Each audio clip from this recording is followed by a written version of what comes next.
Ellos están siendo muy fuertes en casa con muy buenos números. Va el Real Zaragoza, por lo tanto yo creo que va a ser un partido en el cual ellos van a intentar meter mucha intensidad al juego, el tratar de que se juegue en área nuestra o cerca de nuestro área. Lo que pienso es que nosotros la curva un poco de nuestra progresión es ascendente.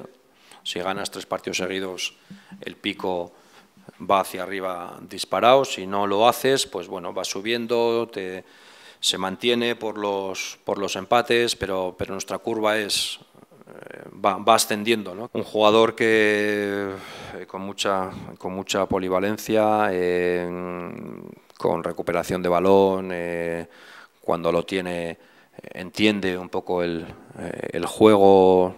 Bueno, desde mi punto de vista es un jugador completo y por eso está donde está y haciendo lo que está haciendo, ¿no?